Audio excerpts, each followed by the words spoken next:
Atamalo 12 mar Jo-Kenya oyango higa mar 2025 kaka higa ma obedo marach ahinya. Katamalo 5 to wacho ni higa ni ne ber. Ma en kaluwore kod nonro ma otim kod kambi timo nonro mar Infotrack, ma bende oyango ni nok mar tije e gino ma omiyo ngima oridore ne Jo-Kenya e higa ni, ka mibadhi kod usuru mathoth ma sirikal juogo jopiny, bende jopiny oyuago kaka gigo ma omiyo nengo mar ngima oidho malo. Nonro ma kambi matimo nonro mar Infotrack notimo e kind tarik 19 kod 20 mar dweni, kama Jo-Kenya 1,000 mawuok e gwenge 8 ma pacho ka nogolo pachgi. Kaluwore kod nonro no, atamalo 12 mar jogo mane oda dhoggi oyango higa mar 2025 kaka higa ma obedo marach ahinya, ka atamalo 5 to wacho ni higa ni ne ber.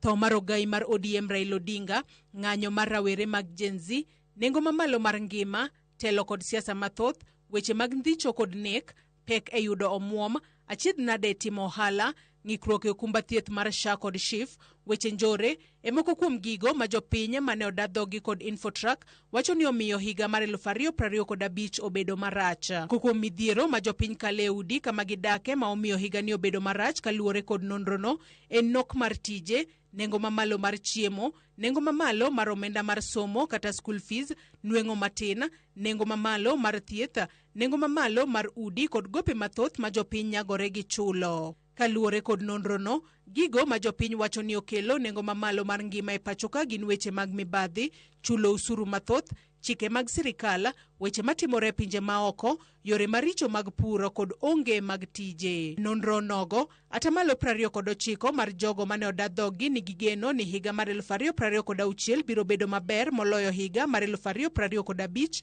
Atamalo 25 paro ni higa mar 2026 biro bedo mana kaka higa mar 2025. Atamalo 16 paro ni higa mar 2026 biro bedo marach moloyo higa mar 2025, ka atamalo 30 to ok ong'eyo kaka higa mar 2026 biro bedo. Jopiny neno ni higa mar 2026 biro bedo maber nikech gintiere kod geno ni uchumi biro dongore, nweng'o maggi biro medore, piny biro bedo kod kwe, thuolo mag tije biro bedo, ka jogo matimo ohala geno ni ohala mekgi biro dongore.